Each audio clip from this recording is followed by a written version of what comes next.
Bueno, dakizuenez, orain arte ikusi ditugu lehenengo sektorea eta bigarren sektorea. Gaur, hirugarren sektorea ezagutuko dugu. Baina hasi baino lehen, gogoratzen duzue zer egiten den sektore bakoitzean? Goazen bir pasatzera. Lehenengo sektoreko langileak lehen gaiak eskuratzen dituzte naturatik. Bigarren sektoreko langile edo artisauak, aldiz, lehen gaiak produktu landuak bihurtzen dituzte. Baina prozesua ez da hemen amaitzen. Oraindik hirugarren sektore bat geratzen zaigu. Lehen gaia lortzen denean, fabrika edo lantegietara eramaten da moldatzeko, eta azkenean, nora eramaten dira produktu landu horiek? Dendetara, ezta? Gaur, hirugarren sektorea ezagutuko dugu. Goazen hastera. Sektore honetan, bigarren sektorean lortutako produktu landuak saldu egiten dira. Marrubizko mermelada adibidez, supermerkatuetan saltzen da. Edo artilez egindako arropa dendetan.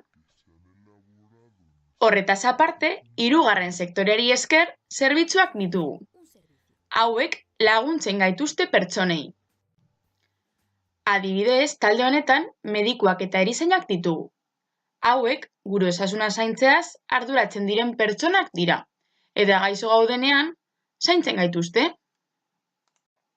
Baina irakasleak ere talde honetan sartzen dira.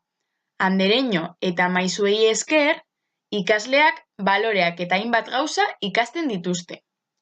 Zein garrantzitsuak diren, ezta? Eta garraiolariak ere talde honetan sartzen dira. Hauek, pertsonak eta produktuak, eramaten dituzte leku batetik bestera. Adibidez, lehen gaiak baserrietatik fabriketara eramaten dituzten kamioiak, taxistak edota autobus gidariak. Laburbilduz, hirugarren sektore honetan, 3 lanbide mota aurkitzen ditugu. Zailtzaileak, produktu landuak saltzen dituzten langileak, garraiolariak, pertsonak eta produktuak garraiatzen dituzten langileak, eta laguntzaileak, irakasle edo medikuak, pertsonak zaintzen edo hezi egiten dituztenak.